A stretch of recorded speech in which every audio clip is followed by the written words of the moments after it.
Jeff spoke on Sunday, he was talking about the spirit and the soul, that the spirit and the soul are different. And people have a hard time understanding how, as people who are born again, spirit-filled, how we could still enter into sin or have demons, that kind of thing. But the spirit and the soul are not the same thing.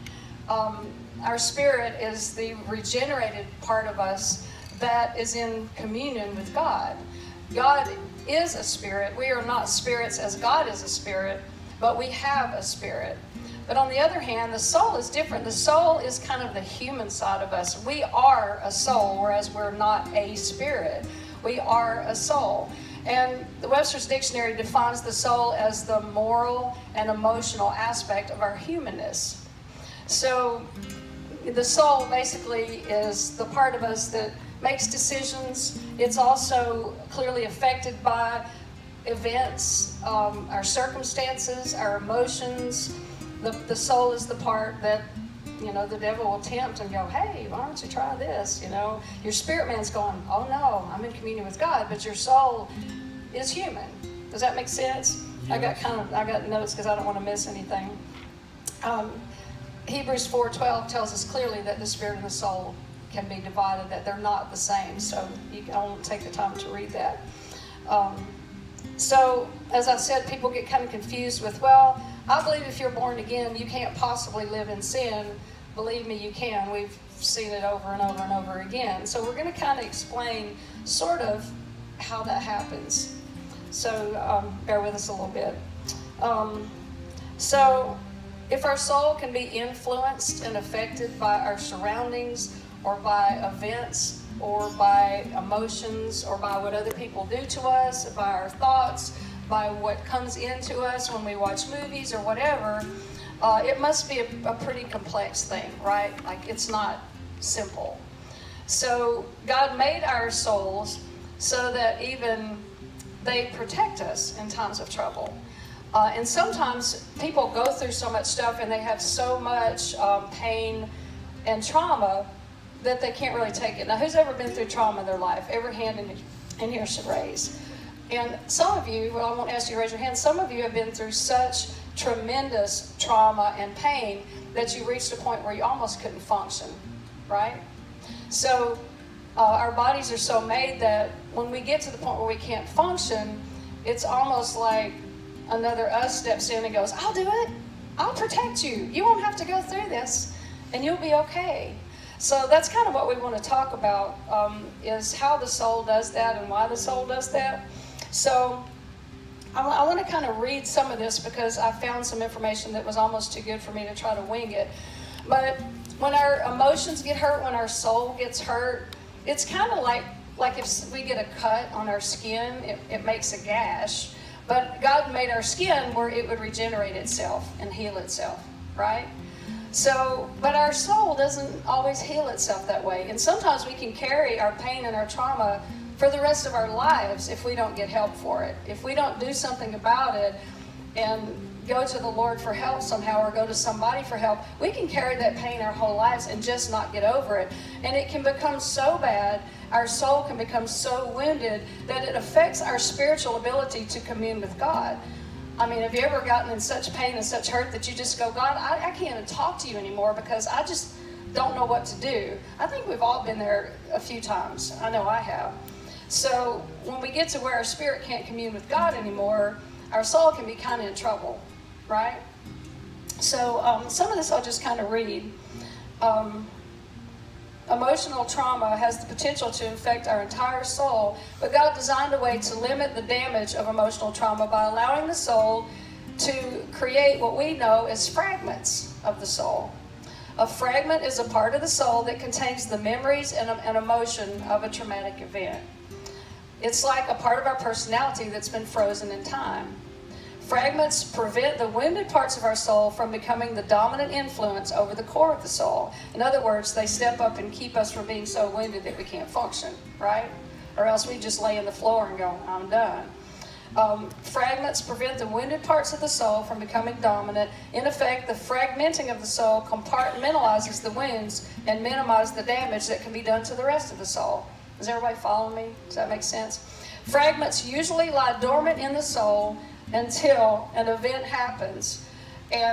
Or like, if an event happens when you're young and then that happens again when you're older, then that fragmented part kind of steps up and goes, oh, wait a minute, we can't let you go through that again, so we're going to step in and protect you as best we can.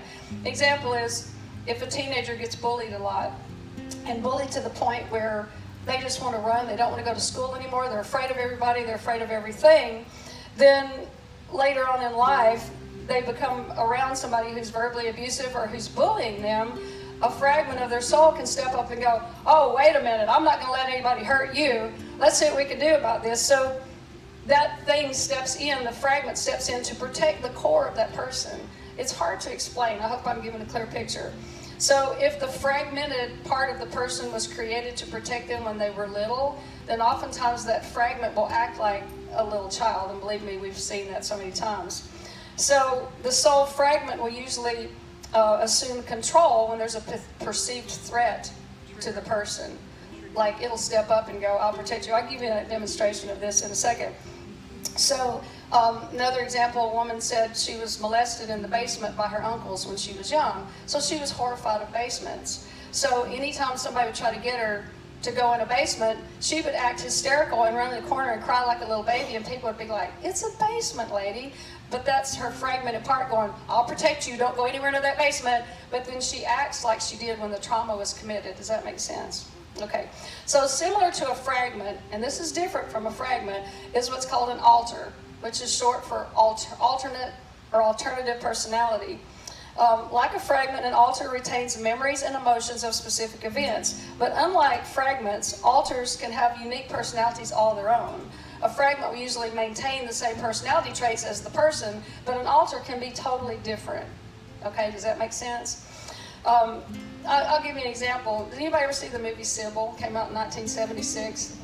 It's an old book, but Sybil was extremely fragmented. She had what's now called DID, or dissociative identity disorder. It used to be called multiple personality disorder, where somebody had had such severe emotional trauma that their personality was so divided that each of our personalities had a different name, a different personality, they were a different age.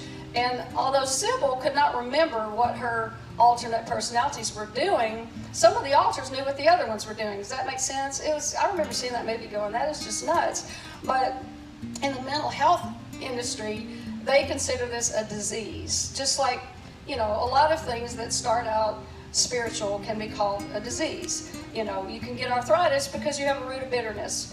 We believe as Christians that all diseases have a spiritual root cause. So whereas it is a recognized mental illness, DID, or multiple personality disorder, we also believe it has a spiritual root and that it can be treated with spiritual treatment. We believe every disease should be healed by Jesus and is covered under the blood. So we look at it a little more differently than the mental health profession. But how many doctors treat diseases as diseases? And they don't look at the spiritual aspect. They just want to give you pills, whereas for this, they do the same thing. Not saying they don't help, but sometimes that's what they do. So anyway, when a person's trauma is triggered, and we do call it a trigger, those alters kind of step up and want to act in their place. And the way some people describe it is, I feel like I'm in a car, but I'm not driving anymore, I'm in the back seat. So sometimes the person can kind of see what's taking place, and sometimes they can't. So these alters, or these fragments of personality, because they're not our spirit, the enemy looks for those, and I'll call them cracks in the armor, and he'll go, oh, I can jump that. I can jump on that, and I can lead this person way off, and I can get them into sin with that. So, can I demonstrate that real quick?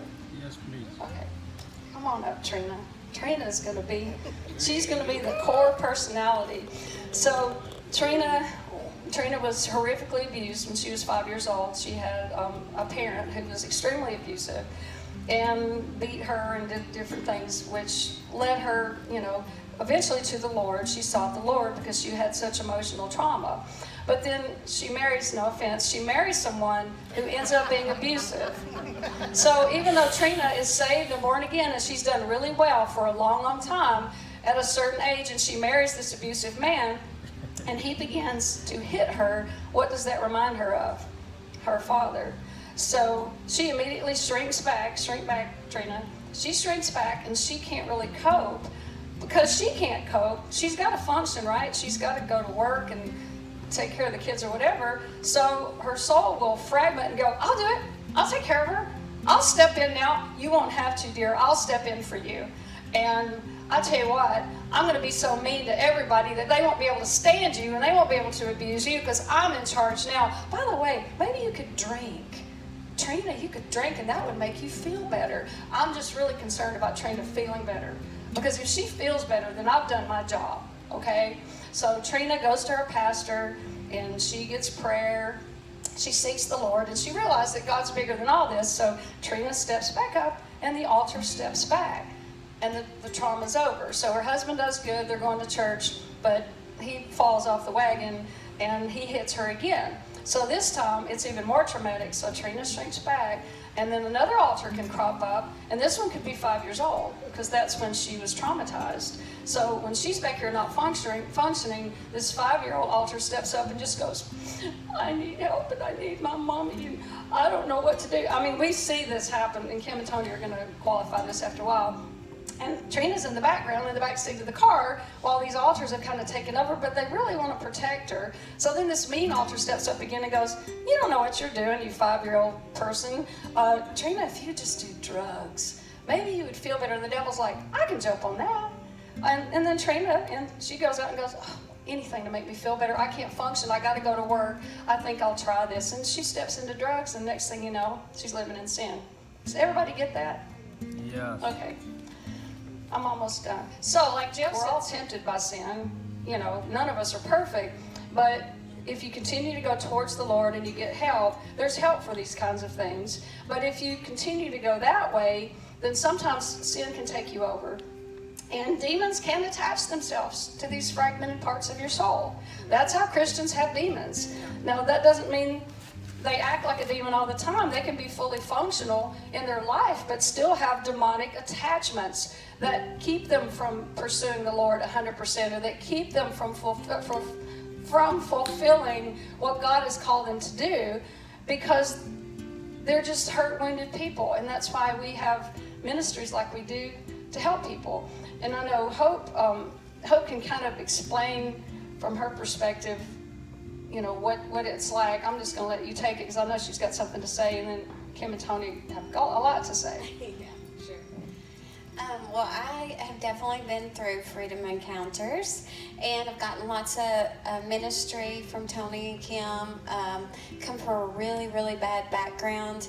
But I just want to honor these people for being willing to see that people are broken, and giving them the ability and the willingness that they choose to step out and listen, and they don't judge, and they have the gifting of seeing the beauty in the messes before we're actually to the place where other people accept us. They accept us right in the middle of the mess. So I just wanted to say that before I start what the Lord has given me. First of all, the Lord told me, He just wanted me to break down the definition of fracture. So fracture, if you think about a broken bone or anything like that, it's like a cracking or a breaking. So what happens when something breaks or cracks? It's divided, right? There's a division. Just like the body, there's divisions that happen in our mind. Why would we think that living in this world today, that our bodies aren't immune to the sin, the fall?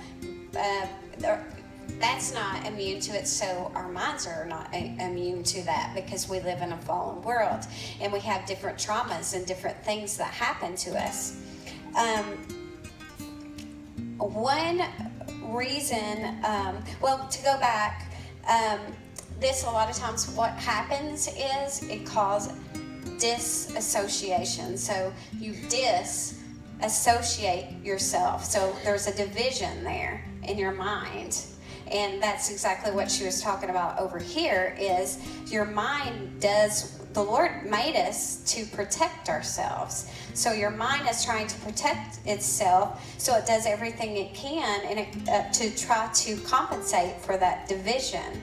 And in a way, it's actually a very beautiful thing that the Lord gave us to try to get us through the pain and the torment and the trauma during that. But then after that's over, we need to be healed.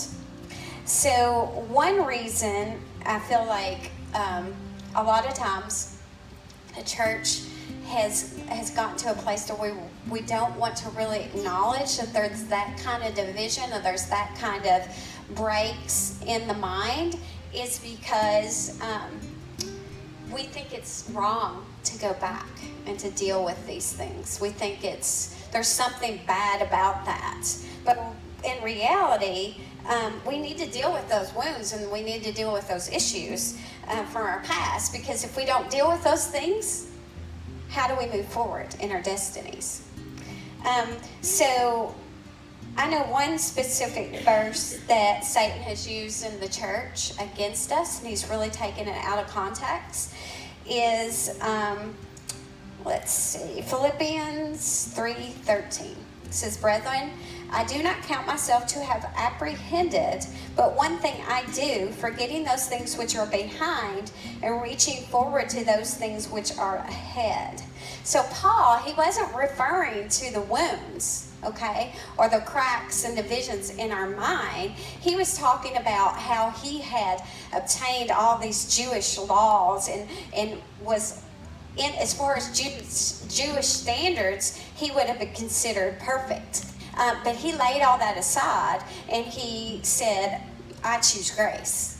And so that's what it's talking about right there. Now, if anybody knows my background, I come out of satanic ritual abuse. Very, very deep stuff.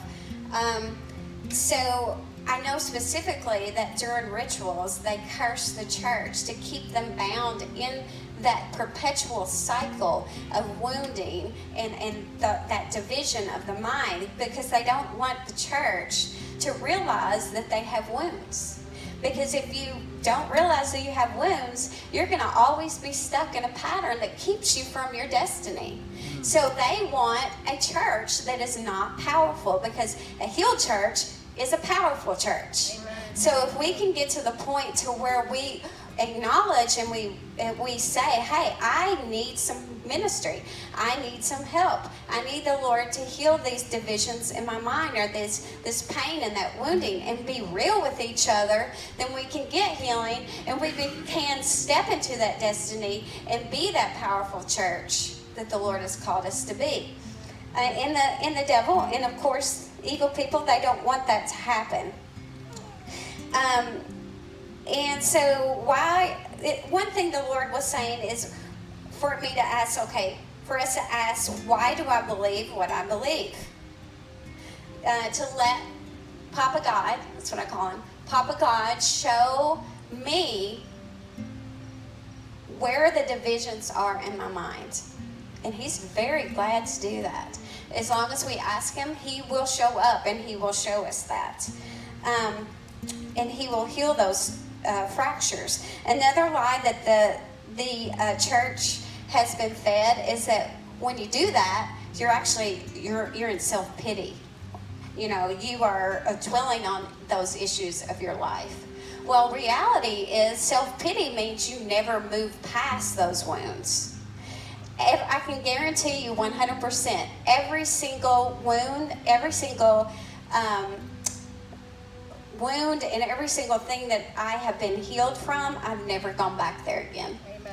I got healing and I moved on. Now there might be something else that pops up and the Lord deals with, but it's not a perpetual cycle of going right back, of self-pity, going right back to the Lord heals it and we move on. So let's not let the enemy make us think that dealing with our wounds is self-pity. So when he heals us, we don't have to deal with that ever again. So he also gave me, I promise I just have a little bit more. 2 Corinthians 10:5, casting down arguments and every high thing, which means fractures, wounds, lies, that exalts itself against the knowledge of God, bringing every thought into captivity to the obedience, which means we say what he says, of Christ. So I asked Papa God, I was like, where in the Bible does it say disassociation? I'm not seeing that, so I looked it up, and I didn't see it anywhere. And he's like, Hope, there's another word for disassociation. Disassociation means division, divide. And he said, look at Matthew 12:25. Every kingdom divided against itself is brought to desolation. In every city or house, we are the temple of God. Divided against itself will not stand. So if we are divided against ourselves, that division, like she was saying over here, we're not going to stand. We're not going to be able to really be fruitful and walk in our fullness and walk in what God's called us to. So one thing that he wanted me to remember too, he brought to my mind, is I was eating some almonds, like candy coated almonds, and I bit down on it, and I didn't know it, but I cracked my back tooth. And so I, for a couple months, I didn't really have any pain, but as time went on, I just had excruciating pain. And as time went on, it was more and more pain. So I went to the dentist, and I couldn't figure out what was going on. And then I finally went to the oral surgeon. He's like, you've cracked your tooth all the way down to the root, all the way through. And so as soon as he took that tooth out, the pain went away. So what the Lord, I think, is trying to say is that pain is an indicator of where there's divisions, of where there's cracks, of where there's things going on. And he wants to get down there and be that surgeon and get those divisions out. Romans 12:2 is another verse. And do not be conformed. Conformed means agree. It actually is another word for law as well, to this world, but be transformed, changing thoroughly, transcending past those laws and those divisions by the renewing of your mind. So the Lord wants to get us to the place where we can transcend those laws and those fractures, but if we pretend like they're not there, how are we going to do that? So let's give each other the freedom and the ability to say, hey, I have some fractures here, I have some pain in my life that I need delivered from, and allow those parts and those parts of us that are disassociated to come up and say, hey, at 5 years old, so-and-so happened to me. And then the Lord comes in, brings healing, and we can move on. It's imperative for us to get healed. Look at my life. This is last, I promise. Look at my life. I was born into satanic ritual abuse, a lot of Illuminati background, that type of thing, torture, rape, programming, horrible stuff. They intentionally fractured my mind, so they did it on purpose. So what God intentionally meant to be kind of a help for us to get through it, they actually took that and manipulated that and tried to form fractures in my mind. And unfortunately, that happens. But look at me now. God has gotten you. It's taken a day-by-day process, walking with the Lord and letting Him heal every single part. But on a daily basis, that healing has brought me to here. And I'm not a victim, I'm not a survivor, I'm a thriver, and I'm living in abundance. So instead of us walking in that defeat, let's join together as a church and deal with those fractures and cover each other and love each other through that, so we can walk together in what God's called us to do. That was really good. You should read her book. We have them out there now, don't we? She brought some more. We ran out. We sold them all. If you don't have her book, it's called To Tell the Truth, and it is very deep. It's a deep read, though, y'all. Yeah. For fans of art. Yeah. I wanted to add one more thing that I forgot to say a minute ago. Whereas diseases, which I talked about diseases can be influenced by intergenerational or inherited stuff. Like my grandmother was diabetic, my brother's diabetic, my grandmother had panic attacks, my mother had panic attacks, my brother had panic attacks, I had panic attacks. Some things you say run in the family, they're intergenerational curses. And I was acting out my little thing, and the altar was going, Trina, why don't you have a drink to calm you down? Those factors do play in with what the devil uses to try to get to you. They'll go, oh, well, her dad was an alcoholic. That must be real strong on her. I think I'll poke her in that area and see if she'll go for it. So I did want to mention that there are factors also that you're kind of born into that aren't always your fault. Maybe your family was into, not Mormonism, but the Shriners, what do you call it? The Masonic. Those kind of things have an influence on your life, whether it may not have anything to do with you, but it still is an influence for if you become fractured or you go through something, the devil will look for those open doors. So I just want to say that. So I want to talk a little bit about Hope's story is an extreme story. For me, mine wasn't as extreme. I knew there was something wrong. I had a lot of gaps in my memory, a lot of timeline shortages. So for my childhood, I just couldn't remember chunks of my childhood. And so I knew there was something amiss. And I knew I had a very aggressive stepfather who did I remember some of the things happening, some of the beatings and some of the things. I didn't even remember some of the sexual abuse until I got married and had children myself. All that had been hidden, because that's the job of the fracture, is to keep it buried and keep it hidden. Does that make sense? It's to keep you moving forward, because if you had to live that thing every day, you couldn't function. Okay? So a lot of my trauma I didn't even remember until it came back to me. Okay? But I will say this, because the Lord, Jan was tapping on it a minute ago. The Lord started talking to me about we're a three-part being. We're body, soul, and spirit. Okay? So we're body, soul, and spirit, and our spirit's regenerated when we get saved.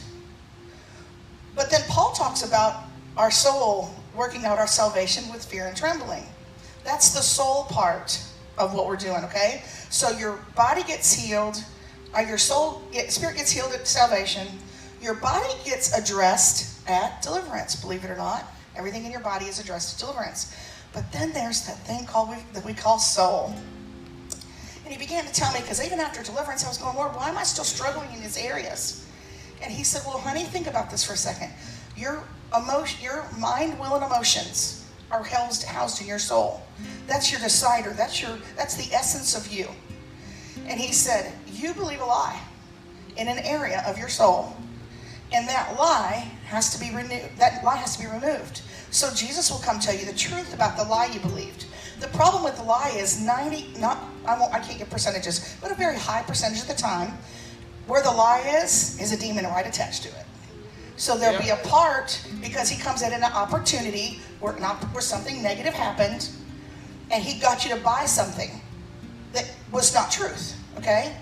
It could be really bad trauma. It doesn't have to be. It could have been a perceived trauma.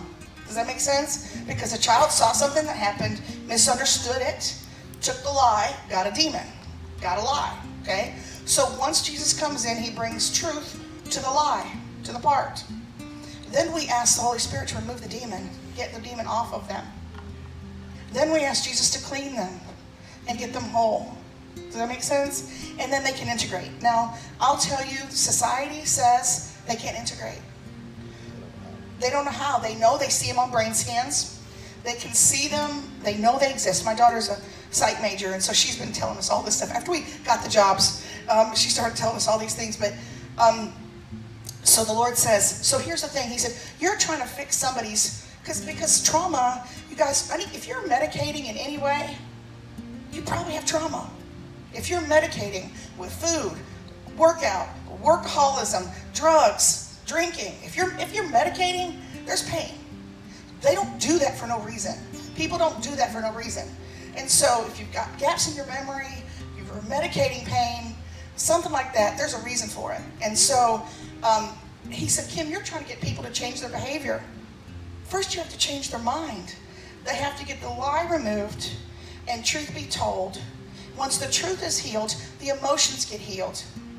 Once the emotions get healed, then their picker can choose, their will. But their will can't choose till you fix the truth. Does that make sense? You follow my train? And so I was trying to fix people by behavior modification. It doesn't work until you get the lie removed. Right. And then you get the healing in the heart. Because the emotions believe a lie because they don't know any different. Emotions aren't bad or good. They just don't always believe the truth, okay? Because Jesus is a higher truth. And so he started talking to me about that. And so our practice has been to get parts healed. And now they say you can't do that. John, the medical field says you can't do that, but that's because they don't know Jesus.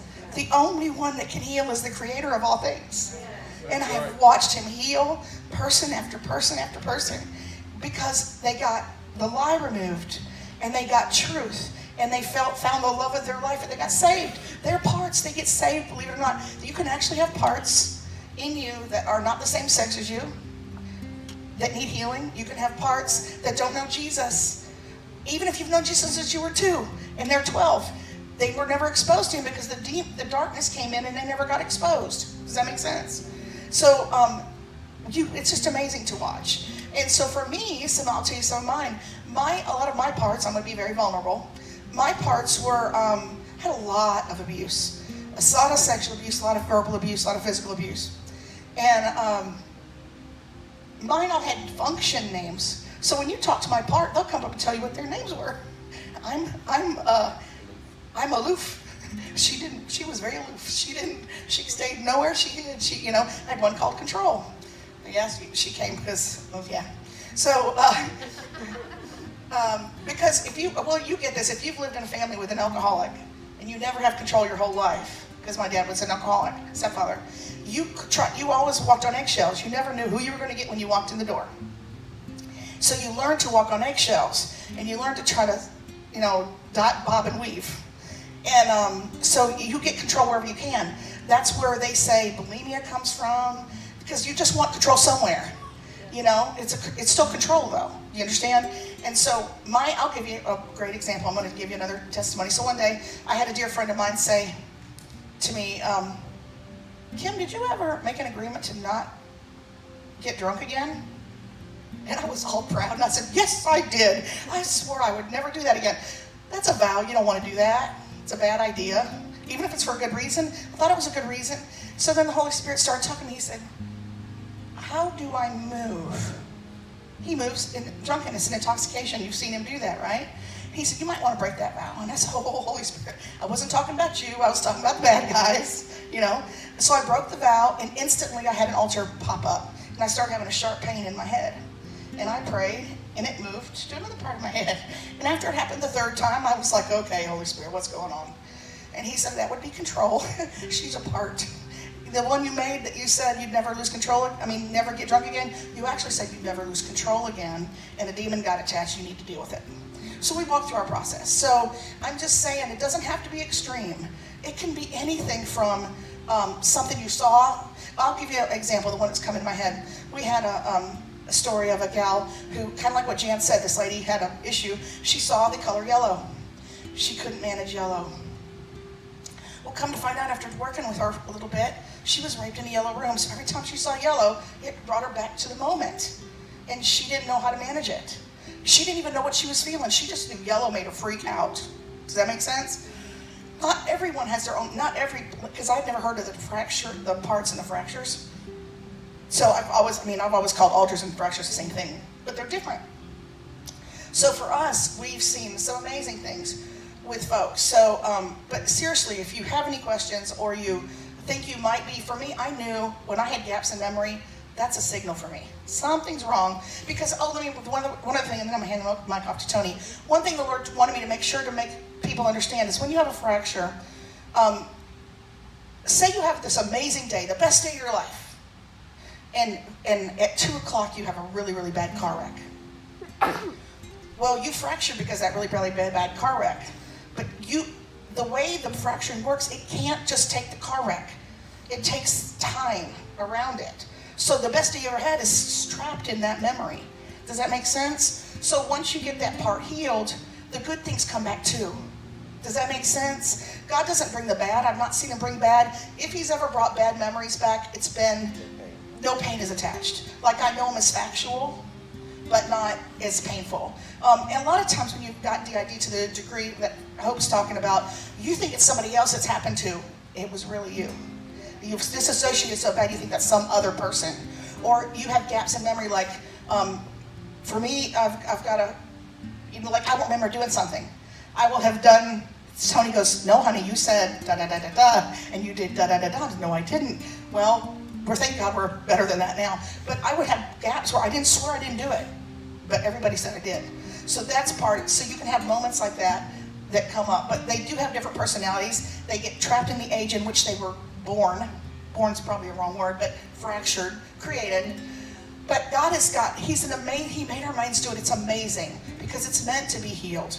And it's meant to let you get to where you're supposed to be. And so that's all my part. But it's amazing to watch it play out. I'm going to jump in just real quick. So just to say that we didn't have anything like this here, but I had a personal situation where it was very traumatic and he was suicidal. And I would see this baby of a man sit on the floor and cry because he was rejected by his father when he was little. His father abandoned him and never came back, really. And he had such an issue with abandonment. So when his wife just up and left him, he was immediately, that part stepped up, but that part had suicide attached to it and said, well, you shouldn't live. Gosh, if nobody wants you, you're just too bad to live. He was seriously suicidal. So I heard that Phil and Marcia had this amazing ministry in Florence. And I just thought, I'm taking him somewhere. I can't let him kill himself. So I put him in the car, drove him down there. I didn't know what it was all about. And he had such an amazing deliverance. And everything changed about him. And on the way home, he said, I feel like a whole person for the first time in my life. There was no more suicidal tendencies. And he got home that night and he said, Mom, I was just praising God sitting in the middle of the bed. And I heard this voice say, hello, I'm Jezebel. Do I know you? And that was the spirit that he had been dealing with, a Jezebel spirit. That spirit was cast out, but it come back to speak to him. So I was like, I want this at our church, Lord. I want this. This is a good thing. I want it. So Ken and Sylvia Thornburg came here and did a training, which is how Kim and Tony first got trained. But I was so arrogant. Now, we made everybody go through it. Everybody that took the training, we made them have a freedom encounter. And I was like, I don't have any altars, excuse me. I'm a pastor. I was arrogant about it. I was like, I don't have lapses in thought or, I just thought I was so okay that there's nothing wrong with me. So I was supposed to go the next day. And sometimes the devil tries to talk you out of going, like, you don't need this, just don't go, you're okay. And I had a dream that night. And in the dream, me and Sylvia, the lady who was training, we were in a car and she was driving. And we pulled up in a field and she let me out and I got out and went over and stood in the field. And the car door stayed open and all these people started walking out of the car. And they all lined up in front of me. And there was little girls and people my age, and there was beautiful women and, not so beautiful women, and there was thin and there was not so thin, and I'm looking at all these people thinking, who are all these people? And she went, those are your altars. There was 15 altars, and I'm thinking back to, okay, my dad abandoned me, I'm thinking back to all these traumas going, it could have happened, and sure enough, you get into deliverance and you go, well, there's no demons attached. This is ridiculous. I'm a pastor. So first thing I did when Sylvia's doing the deliverance, I went and stuck my tongue out and I went, I didn't just do that. She said, oh, yes, you did. And I thought, well, there was a little booger in there, just a little one. He wasn't cussing or anything, but he stuck his tongue. I was so embarrassed. I was like, oh my gosh. But since we've been doing this so long and we've seen so many things, it's like sticking out your tongue's not too bad. If that's the worst thing you do, you probably are okay. But I just want to say, if you think that you don't have this going on, you do. Everybody does. I've never seen one person. But the level of fragmentation largely depends on the level of trauma. People, the more trauma you have, the more fracturing you have. Some people have hundreds, thousands of altars, thousands, literally, because there's been so much trauma.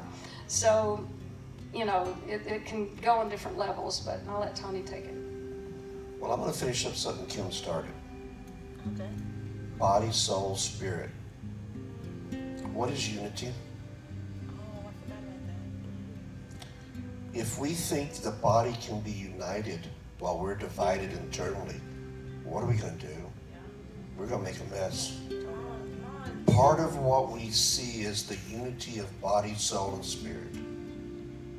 Because if you're fighting internally with fractures, one scream and go and one scream and sit down and shut up, how are you going to get anywhere?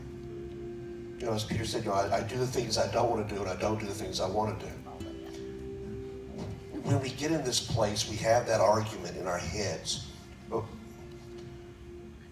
when Kim and I got started in this, she started a lot earlier than I did because of post-traumatic syndrome, popping up stuff and all this, you know, having babies and all these memories coming back and all the suppressed memories coming through. You know, you don't know what you don't know till you know what you don't know. You know, I cannot remember every day of my life. Can you? What happened on the days you don't remember? When we walked through this, I'd come out of rehab in 2003, and I knew I had some problems then. And I went after everything. But there was always a piece missing. We couldn't get some things healed. Some things wouldn't stop. Some cycles wouldn't go away. You know, it's one thing to resist temptation. It's another thing to overcome it. In my flesh, I can say, no, I'm not going to go to the bar today. But I might just sneak a beer over here with the boys. But until you get the freedom from the wounding of the parts, you can't change that thinking. We refer to them as parts, altars. There's a lot of terminology depending on the ministry that's using.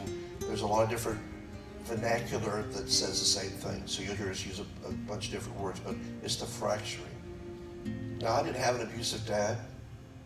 I wasn't raped, or I wasn't, you know, I had a lot of absenteeism things, a lot of emptiness, a lot of loss of understanding of what I didn't have.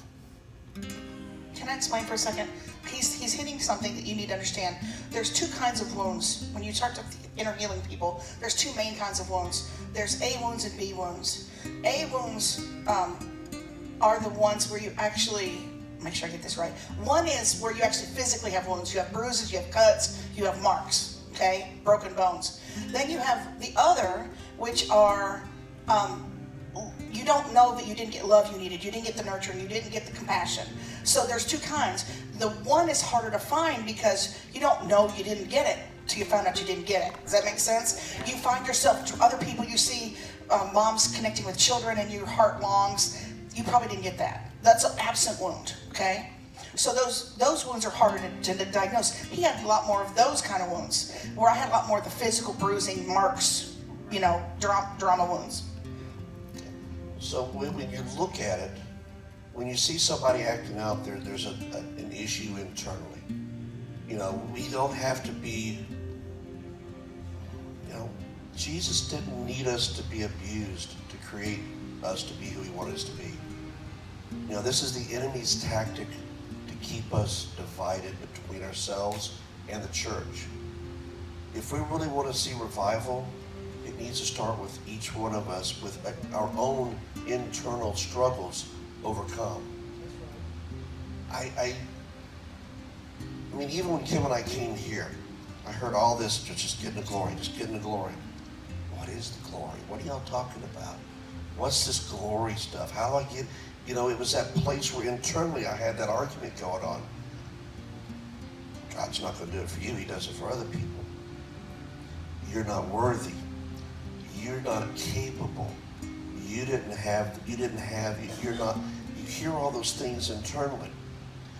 When I went through my freedom encounter, I had to laugh at Jehovah Sneaky later on. I figured this out. It was 10 years to the date of when I went into rehab. He's telling me something.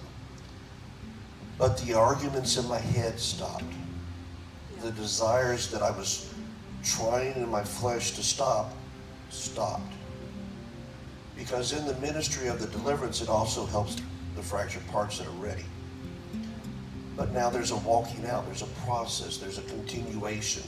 And there's the renewing of the mind on a daily basis, taking the lies captive. That's part of our responsibility as a Christian to work on. He can do all the supernatural stuff he wants to, but if we don't want to go after the lies, what's he done? One of the things I really appreciate about what the ministry we have is to me, it's a very complete package. When I came out of rehab, I needed something to get me jump-started. I needed to get some of the demons out of my head that were yelling, screaming, and kicking me, because they were. But I also needed the tools to help me with my emotions, my feelings, things I hadn't had in 40 years. You know, my kids call me emotionally constipated. I was fine. I'm fine, or I'm going to take your head off, one of the two. That's all there was. But that's not how God created us. We have to walk in this place of knowing that the things that have happened to us to this point were the enemy trying to stop us, because he sees the call. He sees the call when you're born. Amen. He sees the gifts. I'm going to use Hope for example for a moment. He knew what her call was, so he put her in the worst possible conditions. Even though she agreed to the assignment, she knew what her purpose was. But the enemy tried his best to stop her.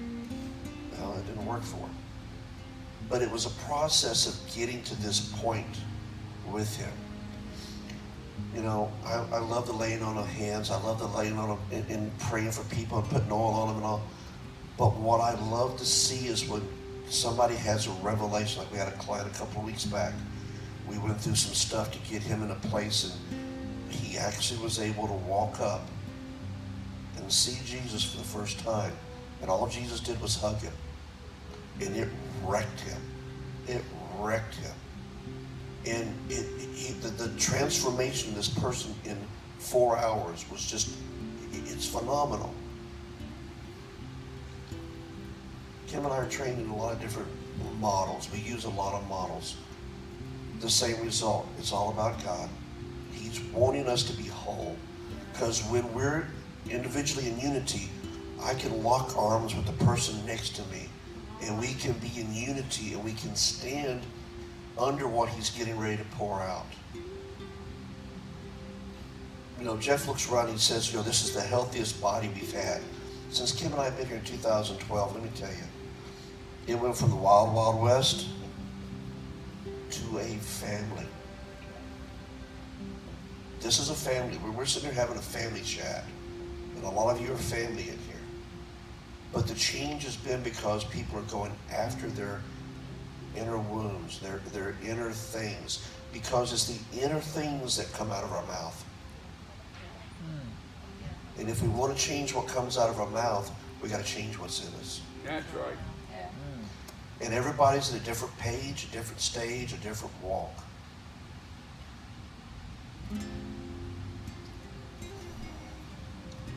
We can sit here and get in the glory, and I love it. I love what we had tonight.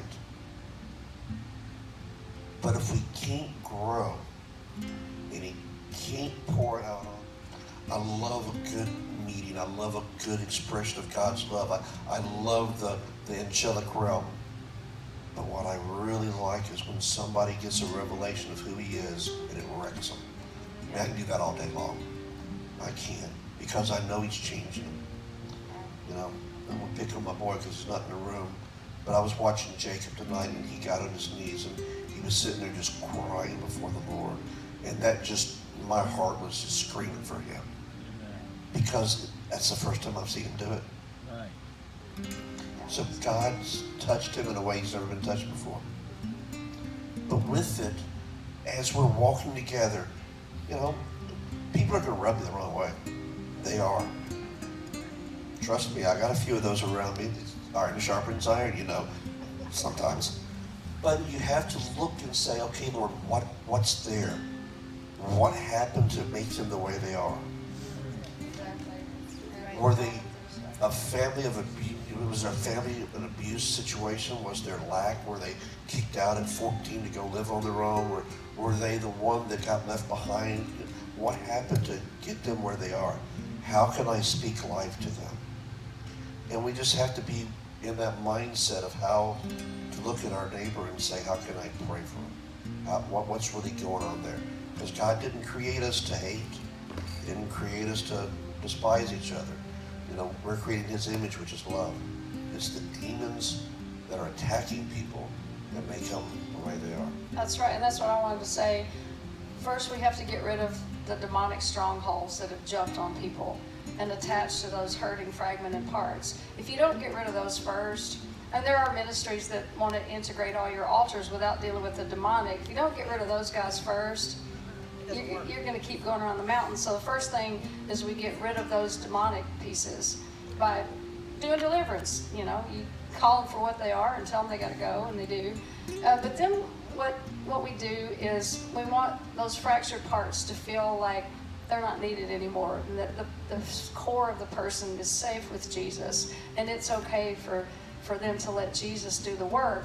So, you know, they can always explain the process if you're interested, but what they do is they, quote, integrate all those parts. So that's why when you walk out of these encounters, you're like, I feel like a whole person. Like, I don't feel like there's little voices in my head, and you actually feel so clear and so clean that it's weird.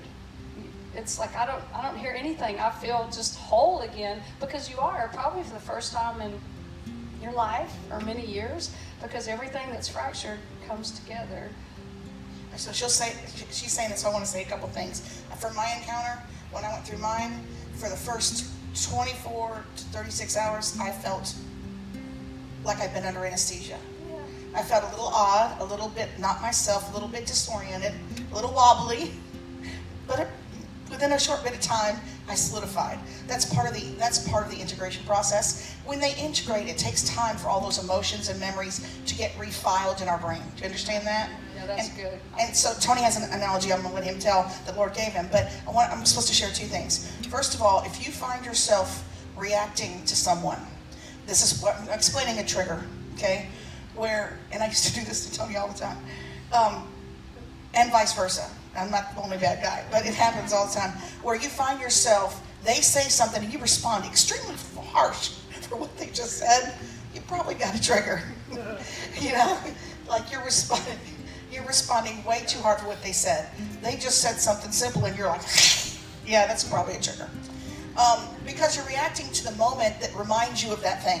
Does that make sense? As Jan mentioned, you're responding to the 5-year-old who got beaten down the hallway, you know? You're not responding to, and y'all, I've seen everything for, like, I was talking to someone the other day, and I went to do this to get something, and they freaked out. They had been beaten, so they're shrieking because I'm trying to get something out of their hair. You know what I'm saying? So you don't know what you're going to bump into.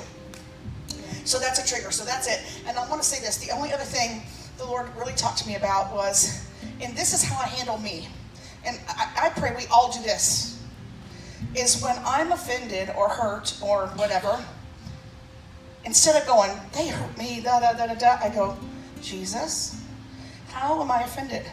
What is wrong with me to be offended? Because you can't offend me. Does that make sense? If I'm in a good place, you can't hurt me, you can't offend me. It's true. Does that make sense? So if I look, there's a reason I believe a lie. There's something there that they're actually tapping on a trigger. And you know what? I hated this analogy when I first got into inner healing. You know, you see somebody and you go, man, they drive me absolutely nuts. It's probably because you're looking in their mirror. There's something in them that you see in you that you don't want to see. That's really true. So if you are being offended or hurt, my first reaction is to go to self. Because you have to. Because I can't fix you. I can only fix me. And I remember the Lord telling me I had to leave him alone. I couldn't fix him. God had to fix him. I could only fix me, my reaction to him. So I started working on me. I got a 10-year head start. And I got really mad when God made him blow past me. But that's another story. I'll tell you that later. But because I had worked so hard. But you know what? The Lord told me this to me. He said, one of you has to stop this spiral downward. One of you has to quit because all you're doing is going down the toilet. And I said, well, why do I have to be that one? He said, because you're more healed than he is. So you're going to be the one that bites your tongue and holds your mouth and shuts up. And I didn't like that very much. It's a hard one. It is. So anyway, so those are the two things. And then I'll let Tony share his part. And what the Lord showed me was when it comes to integration, it's like having a big file folder full of notes and you drop it. You know, they go everywhere. And the first thing you do is just kind of shove them back in there, but then they're all out of order. You got to take the time to put them back into order. And that's what the processing is like, just getting everything back into order so that it's precept upon precept, step upon step, it's back together. Because, you know, we think computers are advanced. You ought to really look at what God did on the inside of you. Our brains, we don't really understand them. I had a slide I was going to build a show, but it'd be all right. How our brains react under different emotions and different stimulations. We just don't understand the complexity of it. But when science says there is no God, then how does this complex piece of equipment called our brain work? How does it do what it does? You know, he's got things already figured out way ahead of the enemy. You know, we're not using bow and arrows anymore. There's a lot of things he's using. Trauma and fracturing is just one of the keys that he's used in the last decades to really hammer in the church. You know, for a long time he didn't have to worry because the word was hidden. Then it wasn't believed, and then it was just the rich. Then, you know, he kept it out of the mainstream. Well, now it's in everybody's hands, and he's worried about the power we're going to have when we really understand, when we get whole, when we really have freedom, when we really know him, when we really get face to face with him.